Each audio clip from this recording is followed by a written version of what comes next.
Hello കുട്ടികളെ, ജീവിതത്തിലെ വലിയ പാഠങ്ങൾ പഠിപ്പിക്കാൻ മൃഗങ്ങളെ കഥാപാത്രങ്ങളാക്കി എങ്ങനെ കഥകൾ മെനയാം എന്നതിനെക്കുറിച്ചുള്ള ഈ മാസ്റ്റർ ക്ലാസ്സിലേക്ക് എല്ലാവർക്കും സ്വാഗതം. കുട്ടികളുടെ ഭയവും ആശങ്കകളും മാറ്റാൻ ഈ മൃഗകഥകൾക്ക് ഒരു പ്രത്യേക കഴിവുണ്ട്. സത്യത്തിൽ എങ്ങനെയാണ് ഈ മാന്ത്രികത സംഭവിക്കുന്നത്? ഇന്നത്തെ ഈ സെഷനിൽ നമ്മൾ കൃത്യമായി ഡീകോഡ് ചെയ്യാൻ പോകുന്നത് അതാണ്. ശരി, നമുക്ക് നേരെ വിഷയത്തിലേക്ക് കിടക്കാം. കുട്ടികളെ ഒട്ടും പേടിപ്പിക്കാതെ തന്നെ അവരുടെ ഏറ്റവും വലിയ ഭയങ്ങളെ നേരിടാൻ നിങ്ങൾക്ക് എങ്ങനെ അവരെ പഠിപ്പിക്കാൻ കഴിയും? വലിയ വികാരങ്ങളും ബുദ്ധിമുട്ടുകളും ചെറിയ കുട്ടികളോട് സംസാരിക്കുക എന്നത് വളരെ ശ്രമകരമായ കാര്യമാണല്ലേ? വെറുതെ പറഞ്ഞാൽ അവർക്ക് പെട്ടെന്ന് മനസ്സിലാകണമെന്നില്ല. ചിലപ്പോൾ അവർ കൂടുതൽ പേടിച്ചനും വരാം. അതുകൊണ്ട് ഇതിനൊരു കിടിലൻ പരിഹാരം നമുക്ക് അത്യാവശ്യമാണ്. ഇന്ന് നമ്മൾ പ്രധാനമായും കവർ ചെയ്യാൻ പോകുന്ന കാര്യങ്ങൾ ഇതാ: മൃഗങ്ങളെ കഥാപാത്രങ്ങളാക്കുന്നതിന്റെ ഗുണങ്ങൾ, ധീരതയുടെ കഥകൾ ഉണ്ടാക്കുന്ന വിധം, പങ്കുവെക്കലിന്റെ ശാസ്ത്രം, വേറിട്ട സൗഹൃദങ്ങൾ, ഒപ്പം നിങ്ങളുടെ സ്വന്തം കഥകൾ മെനയാനുള്ള ടൂൾ കിട്ടും. ചുരുക്കത്തിൽ കുട്ടികളുടെ കഥകൾക്ക് പിന്നിലെ ആ രഹസ്യ ഫോർമുല നമുക്കൊന്ന് പൊളിച്ചെടുക്കാം. ഒന്നാമത്തെ മൊഡ്യൂളിലേക്ക് കിടക്കാം: ആനിമൽ പ്രോക്സി അഡ്വാൻറ്റേജ്. കുട്ടികൾ വൈകാരികമായ പ്രതിസന്ധികൾ നേരിടുമ്പോൾ മൃഗങ്ങളെ കഥാപാത്രങ്ങളാക്കുന്നത് എന്തുകൊണ്ടാണ് അവർക്ക് ഏറ്റവും മികച്ച പരിഹാരമാകുന്നത് എന്ന് നോക്കാം. ഇതിലെ പ്രധാന ആശയം എന്താണെന്ന് വെച്ചാൽ, മൃഗങ്ങളെ നമ്മുടെ പകരക്കാരാക്കുക, അല്ലെങ്കിൽ ആന്ത്രോപോമോർഫിസം.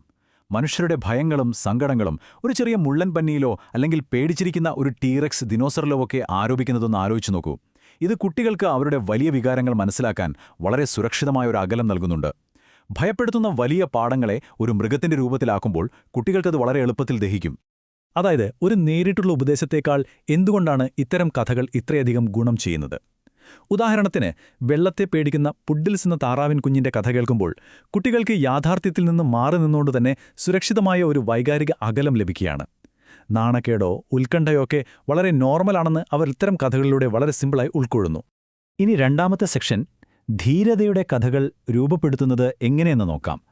കുട്ടിക്കാലത്തെ പ്രത്യേക ഭയങ്ങളെ ഈ കഥാകൃത്തുക്കൾ എങ്ങനെയാണ് നേരിടുന്നത് എന്നറിയാൻ നല്ല രസമാണ്. നമ്മൾ പരിശോധിച്ച കഥകളിൽ തന്നെ എത്ര വ്യത്യസ്തങ്ങളായ ഭയങ്ങളെക്കുറിച്ചാണ് പറയുന്നതെന്നോ. ചിലന്തികളെ പേടി, ഇരുട്ടിനെ പേടി, വലിയ ശബ്ദങ്ങളെ പേടി, ഉയരങ്ങളെ പേടി, ഡോക്ടർമാരെ പേടി, എന്തിന് പാനിക് അറ്റാക്കുകൾ വരെ നേരിടുന്ന കഥാപാത്രങ്ങളെ ഇതിൽ കാണാൻ കഴിയും. ഓരോ കുട്ടിക്കും അവരുടെ പ്രശ്നങ്ങൾക്ക് അനുയോജ്യമായ രീതിയിൽ മൃഗങ്ങളെ എത്ര മനോഹരമായി മാറ്റാമെന്ന് ഇതിൽ നിന്ന് വ്യക്തമാണ്. ഇതിലെ ഏറ്റവും കൗതുകകരമായ കാര്യം ഇതിന്റെ സ്ട്രക്ചറാണ്. മിക്കവാറും എല്ലാ ഭയങ്ങളും മറികടക്കാൻ കഥാപാത്രങ്ങൾക്ക് കൂട്ടായി എന്തെങ്കിലും മാന്ത്രിക വസ്തുവോ അല്ലെങ്കിൽ കട്ട സപ്പോർട്ട് നൽകുന്ന ഒരു സുഹൃത്തോ ഉണ്ടാകും. ചിലന്തിയെ പേടിയുള്ള കോടിക്ക് ധൈര്യം കിട്ടാൻ ഒരു മാന്ത്രിക സ്റ്റാർ ബാഡ്ജ് കിട്ടുന്നു.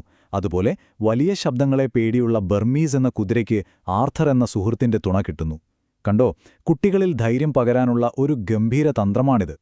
രാജിയോടൊപ്പം വലിയ പരേഡുകളിൽ മാർച്ച് നടത്തുന്ന ബർമീസ് എന്ന കുതിരയുടെ കഥയിൽ നിന്ന് നമ്മൾ പഠിക്കുന്ന വലിയൊരു പാഠമുണ്ട്. ധീരത എന്നാൽ ഒട്ടും പേടിയില്ലാത്തൊരവസ്ഥയല്ല കേട്ടോ, മറിച്ച് നിങ്ങളുടെ സുഹൃത്തിനെ വിശ്വസിച്ച് നിങ്ങളുടെ സ്വന്തം താളം കണ്ടെത്തി പതിയെ ഓരോ ചുവടായി മുന്നോട്ടു പോകുന്നതാണ്. ധീരത എന്നത് എപ്പോഴും ഒറ്റയ്ക്കുള്ളൊന്നല്ല, അതൊരു കൂട്ടായ്മയുടെ ശ്രമമാണെന്ന് ഈ കഥ നമ്മെ വളരെ ഹൃദ്യമായി ഓർമ്മിപ്പിക്കുന്നുണ്ട്.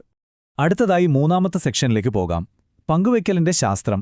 ഒരുപാട് ഉപദേശങ്ങൾ നൽകി ബോറടിപ്പിക്കാതെ തന്നെ കുട്ടികളെ പങ്കുവയ്ക്കാനും ദയ കാണിക്കാനും എങ്ങനെ പഠിപ്പിക്കാമെന്നതാണ് നമ്മളിവിടെ നോക്കുന്നത്.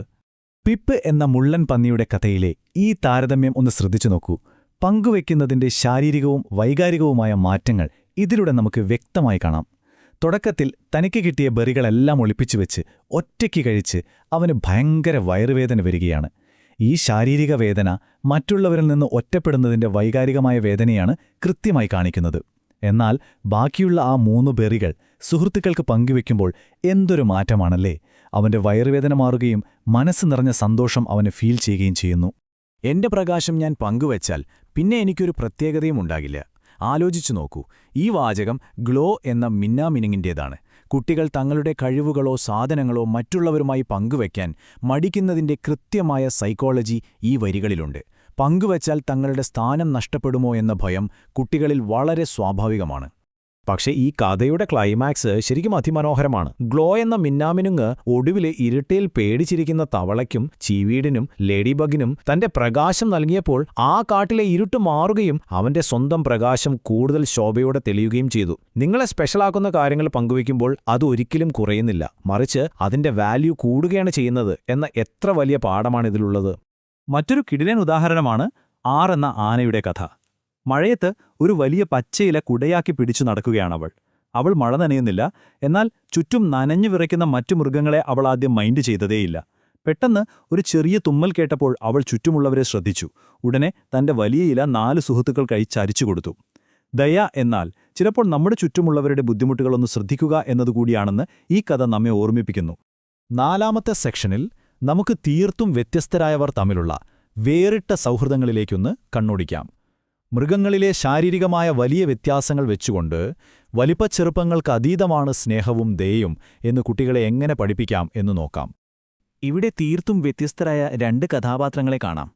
വലിയ വലിപ്പവും കാടിനെക്കുറിച്ച് അപാരമായ അറിവുമുള്ള എലാര എന്ന ആന. മറുവശത്തോ വളരെ ചെറിയ എന്നാൽ പെട്ടെന്ന് ചിന്തിക്കാൻ കഴിവുള്ള റെമി എന്ന എലി. എലാരയുടെ അറിവിന് പരിഹരിക്കാൻ കഴിയാത്ത പല പ്രശ്നങ്ങളും റെമിയുടെ ബുദ്ധി ഉപയോഗിച്ച് അവർ പരിഹരിക്കുകയാണ്. പരസ്പരം കോംപ്ലിമെന്റ് ചെയ്ത് അവർ എങ്ങനെ മുന്നോട്ടു പോകുന്നു എന്നാണ് ഇത് കാണിക്കുന്നത്. സത്യത്തിൽ ആനയും എലിയും എന്നത് കാലാതീതമായൊരു കഥാതന്തുവാണ്, അല്ലേ? കിണിയിലായ വലിയ ആനകളെ എലികൾ കയറ് കരണ്ടുമുറിച്ച് രക്ഷിക്കുന്ന ആ പഴയ നാടോടി കഥ ഓർമ്മയില്ലേ? അതുപോലെ തന്നെയാണ് റെമിയുടെയും എലാരയുടെയും കഥയും. ഈ കഥകളെല്ലാം ഒന്നടങ്കം തെളിയിക്കുന്നത് ഓരോ വ്യക്തിക്കും അവരുടേതായ അതുല്യമായൊരു മൂല്യമുണ്ടെന്നാണ്. വലിപ്പമോ രൂപമോ അല്ല ഒരാളുടെ കഴിവ് നിർണ്ണയിക്കുന്നത് എന്ന് കുട്ടികളെ പഠിപ്പിക്കാൻ ഇതിലും മികച്ചൊരു വഴിയുണ്ടോ? ഇല്ലല്ലേ? അങ്ങനെ നമ്മൾ നമ്മുടെ അവസാന മൊഡ്യൂളിലേക്ക് എത്തിയിരിക്കുകയാണ്. Your story telling tool kit. ഇതുവരെ നമ്മൾ കണ്ട കേസ് സ്റ്റഡീസും കാര്യങ്ങളുമെല്ലാം വെച്ച് നിങ്ങൾക്ക് സ്വന്തമായി കഥകൾ മെനയാനുള്ള ഒരു ഘട്ടം ഘട്ടമായുള്ള ഫോർമുല നമുക്ക് നോക്കാം. ഇതാണ് നിങ്ങളുടെ ടൂൾ കിറ്റ്. കുട്ടികൾക്കുള്ള ഒരു മികച്ച കഥ എഴുതാനുള്ള ആ ബ്ലൂ പ്രിന്റ് നമുക്കൊന്ന് നോക്കാം. സ്റ്റെപ്പ് 1, കുട്ടികൾക്ക് പരിചിതമായ ഒരു ഭയമോ വൈകാരിക പ്രശ്നമോ തിരഞ്ഞെടുക്കുക. സ്റ്റെപ്പ് 2, സുരക്ഷിതമായ ഒരു അകലം നൽകാൻ ഒരു മൃഗത്തെ പകരക്കാരനായി നിർത്തുക. സ്റ്റെപ്പ് 3, അവരെ സഹായിക്കാൻ തികച്ചും വ്യത്യസ്തനായ ഒരു സുഹൃത്തിനെ അവതരിപ്പിക്കുക. അവസാനമായി സ്റ്റെപ്പ് 4, ഒരു മാന്ത്രിക വസ്തുവോ അല്ലെങ്കിൽ ഒരു യാത്രയോ ഇതിലേക്ക് ചേർക്കുക. ഇത്രയുമായാൽ നിങ്ങളുടെ കഥ പക്ക.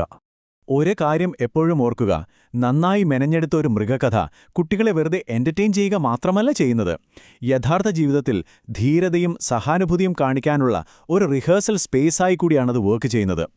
കുട്ടികളുടെ ആദ്യകാല സ്വഭാവ രൂപീകരണത്തിൽ ഇത്തരം കഥകൾക്കുള്ള സ്വാധീനം ശരിക്കും പറഞ്ഞറിയിക്കാൻ കഴിയാത്തത്ര വലുതാണ്. നമ്മുടെ ഇന്നത്തെ ഈ സെഷൻ ഇവിടെ അവസാനിക്കുകയാണ്. പോകുന്നതിന് മുമ്പ് എനിക്ക് നിങ്ങളോടൊരു ചോദ്യം ചോദിക്കാനുണ്ട്. നിങ്ങൾ ഇനി സൃഷ്ടിക്കാൻ പോകുന്ന ആദ്യത്തെ മൃഗകഥാപാത്രം എന്ത് ജീവിത പാഠമായിരിക്കും പഠിപ്പിക്കുക? അവരുടെ ഏറ്റവും വലിയ ഭയം മറികടക്കാൻ അവർ എന്ത് പ്രത്യേക മാന്ത്രിക വിദ്യയായിരിക്കും ഉപയോഗിക്കുക? ഒന്ന് ആലോചിച്ച് നോക്കൂ. നിങ്ങളുടെ സ്വന്തം കഥകൾ എഴുതാനും അത് കുട്ടികളിലേക്ക് എത്തിക്കാനും ഈ ആശയങ്ങൾ നിങ്ങൾക്ക് വലിയൊരു പ്രചോദനമാകുമെന്ന് ഞാൻ ഉറച്ചു വിശ്വസിക്കുന്നു. അപ്പോൾ പുതിയൊരു ടോപ്പിക്കുമായി നമുക്ക് വീണ്ടും കാണാം. അതുവരെ ബൈ.